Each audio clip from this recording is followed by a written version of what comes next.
Welcome back. So the mission of this flight was, first of all, fly a little bit longer than the previous flight. I actually put more fuel on board, and I'm being mindful of how that, changes my weight and my CG. So I've got 8 gallons in each of the straight tanks and 10 in the header, so a total of 26 gallons. And the fuel in the straight tanks actually ends up being pretty close to the CG, but slightly aft of it. So adding more fuel just takes the CG just, ever so slightly more aft. And then when you power down the runway, that fuel can actually move to the back of the tank a little bit. So that sends the CG a little bit more aft. So you just have to be mindful of that for now. But I've got a forward enough CG that I'm not really too worried about it. And as I said, feeling it out and seeing how it handles, and it didn't seem to be any different really on this particular takeoff.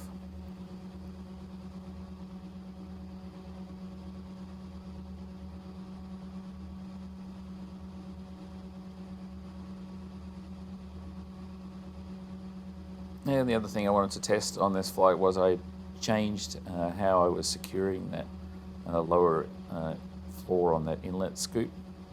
So as I mentioned in the last video, the metal tape that I used, the foil tape, didn't work. And I think mainly it was because the way I was taping it down, I was just taping it down across the seam, and there was still the ability for that flap to sort of just move up and down a little bit. And then over time, just moving up and down, it eventually sort of wore on the tape and eventually ripped it. And the metal tape ripped sooner than the white duct tape that I had.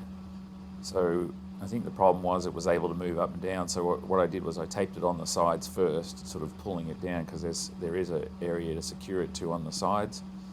And so I secured it nicely on the sides, and then put a seam across, or a tape across the joint in the front with a couple of layers of the grey duct tape that I have, which seems to be stronger. And we'll see how that plays out.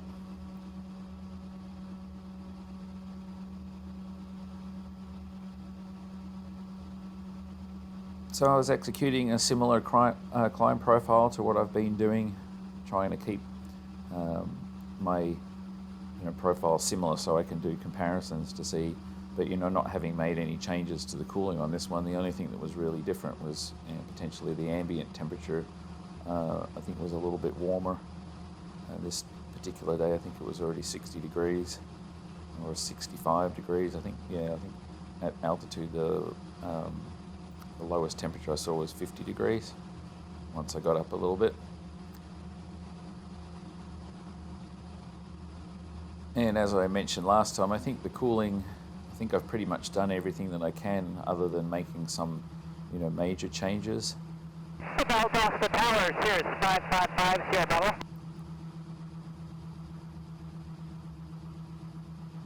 Cirrus 555, Sierra Bella, about off the tower. I am about 14 miles south-southeast of you, inbound for landing with the numbers on Sirius 22.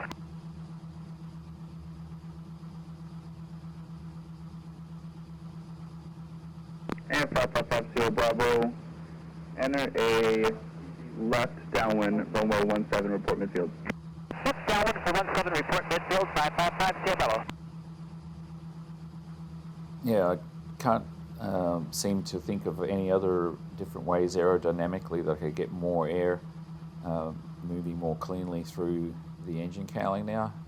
It's definitely flowing through there nicely.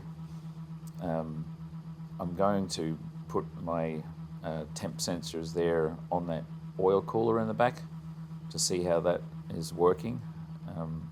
Potentially I could make a little bit of a scoop there if that is not cooling very well, but it should be pulling air through there fairly well because of the size of the outlet is larger than the inlet there. But we'll see. We'll put the thermostat or the thermometer probes on there on either side of it and see what the delta is across there, and just see what the overall temperature is compared to the oil temperature in the engine. Because as you saw on the last or 2 videos ago now, that radiator is pretty much matching the temperatures in the coolant now. And I'll probably do a test next go around flight where I turn off the front cooling system then through the heater loop and that front setup, and just see how much the back one there is contributing now. But I think it should basically be the same, because you saw the temperatures the last time were matching the coolant temps as I said.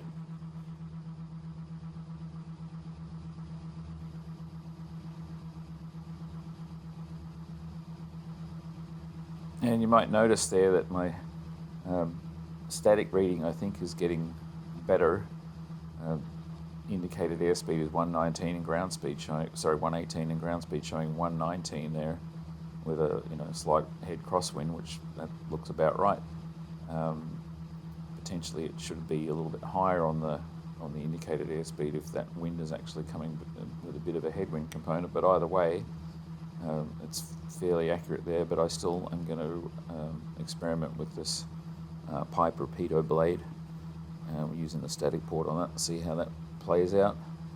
And even there, I mean, the altitude there, it seems like every time I set the altimeter to the field elevate, or not the field elevation, but to the current altimeter setting, I end up having it show, say, or indicate 245 feet, something like that. And when I'm flying in the Tiger, giving lessons there, that always shows 200 feet. So potentially, when my setup was calibrated, the guy who calibrated it for me, maybe he hasn't calibrated it correctly. I'm not sure what the adjustment is in there, but there's got to be something, or at least verifying it, because it's always like that. And I think when I was up at Cherokee County too, it was the same thing. I'd set it to the current altimeter setting, and it was always reading about 40 to 60 feet higher than the actual field setting. So that is contributing to the difference that I'm seeing here as well between this altimeter reading and the what the GPS is showing. And of course, GPS is not super accurate in altitude anyway. So, but they're 3640 feet on the GPS, 3820. 469, 15 miles to the north and bound full stop.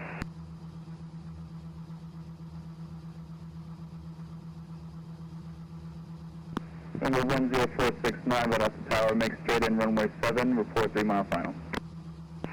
469, straight in for 17, report 3 miles. Number 5550, Bravo, off the tower, can you make a short approach? Yes, sir. Number 5550, Bravo, make short approach, runway 17, clear to land. Short approach to 17, clear to land, Papa 5 Bella.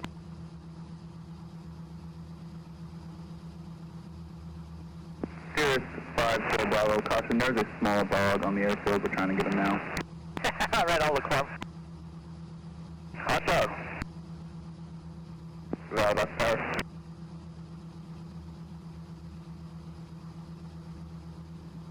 That dog actually was running around the previous day. I actually saw it out there. Was a pup with no collar, and it was just wandering around the airport there, and they were trying to find it as well, and they didn't find it. So I guess it must be kind of living in the area. Maybe it's an airport bum or something.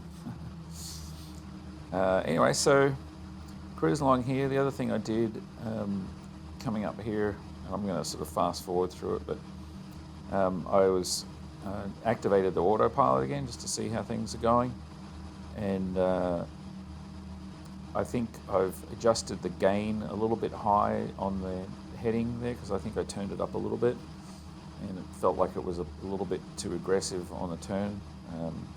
Just took the aircraft past the standard rate turn markers in a bank, so I just disconnected it. But yeah, I'll have to adjust that back again.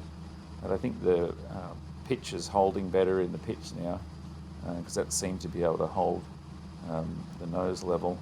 It's still giving trim indications, and the guys from Garmin have told me that the thing is working the way it's supposed to do. I don't like the way it works, and as soon as you turn on the auto trim, 50 Bravo, turn left, taxiway Foxtrot, hold short taxiway Alpha, contact ground point 7. Alright, Foxtrot over to ground. You have a good day, Papa 5 Bella.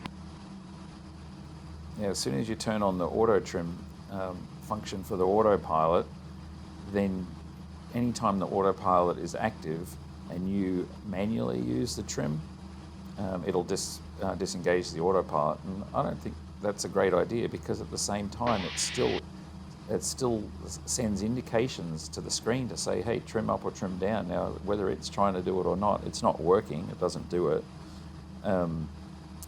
But, or at least I don't think it's doing it. I haven't had a chance to sort of, I can't hear it when it's, if the trim is moving and stuff when I'm up in the air. But anyway, it's more time still to experiment with all that, and it's not, it's not a super high priority right now. I mean, the aircraft, I can basically trim it in pitch and roll, and it'll just, stay wings level and, with whatever pitch attitude you trim it at, so not too worried about it. So you can fly it completely hands off without any problems.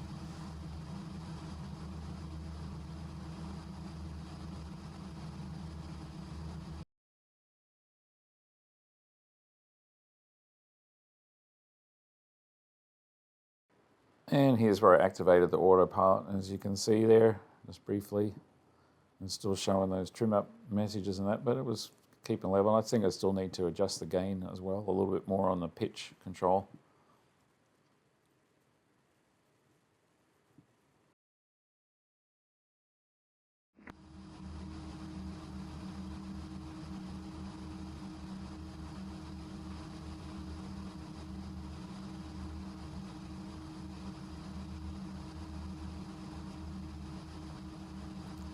So at this point I'd been, cruising fairly level around about 4,000 feet.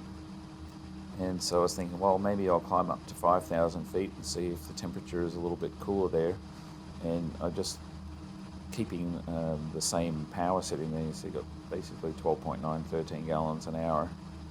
And I believe it's coming up here shortly. I begin just a slow climb.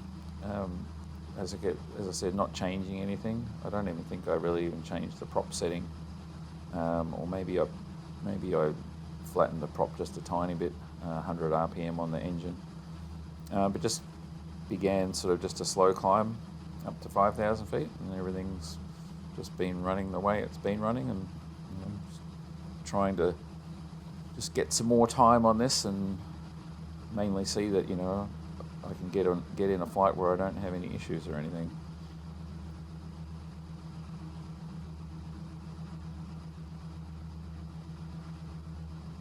And the issue that I had before of the belts on the redrive jumping again after I just put a little bit more tension on the tensioner there, just compressed my little spring a little bit further.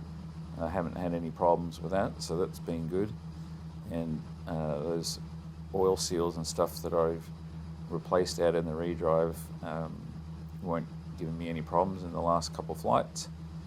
So I hadn't had anything since those were changed out, and all the fittings and connections for all that through all the oil lines, none of those were leaking and that, so everything's been good. And I've been checking on everything.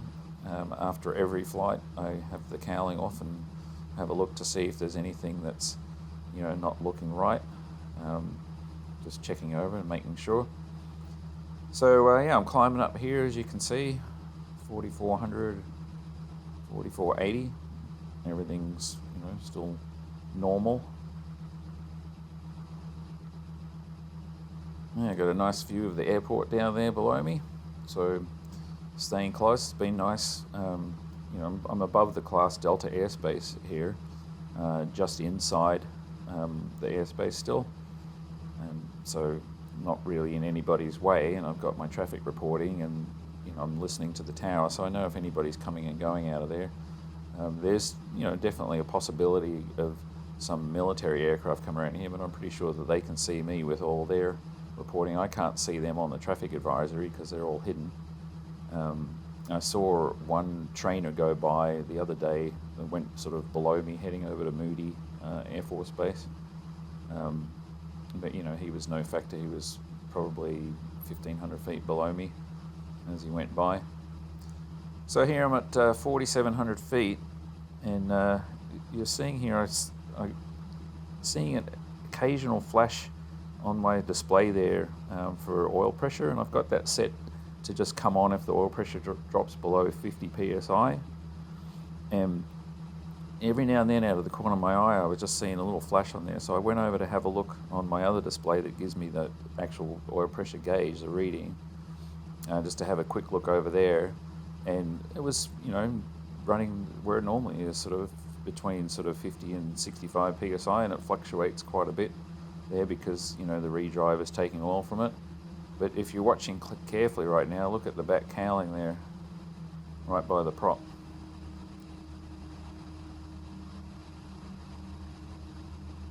I've definitely got an oil leak, and it's not minor. So you can see that I've got a major oil leak right here, and I've had a slight warning from it, and you'll see here in a second there my low oil light. I don't know if you can read it on the display there. Tower Raptor 352 Tango Delta would like to return to the field. And my low oil light, which comes on when my oil sump level goes anywhere just slightly below the maximum level. Raptor 352 Tango Delta Velas Tower, enter a left downwind runway 17, report midfield. Left downwind for runway 17, report midfield 2 Tango Delta. And 2 Tango Delta, wind 180 at 6, altimeter 3013. 3013, copy, 2 Tango Delta. So that low oil light came on, and it normally it just would flick off before if the redrive was, like, you know, drawing a lot of oil. But this time it wasn't going off, and I knew I had a problem, and pretty serious problem. And then you can see here, I think you can see on there that my low oil pressure light is also on there as well. And so when I looked down and saw that, I was just like, yep, I definitely have a serious problem. So obviously I'm looking back, and there's the airport over there, and, you know, I've still got the engine running, but at this point the prop is, the power's already back. The governor is basically stopped working. Prop's gone to flat pitch, and so I don't have a lot of power, and the aircraft is driving the prop at this point.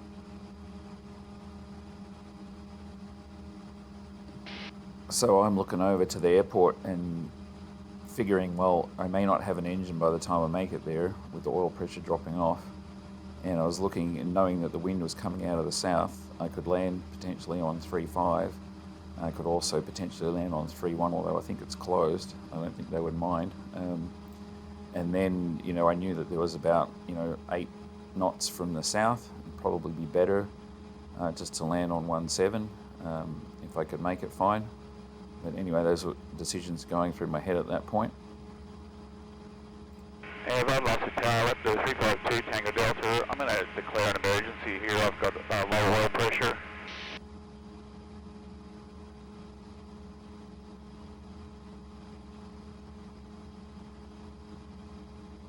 For 352 Tango Delta, roger, clear to land. Clear to land, runway 17,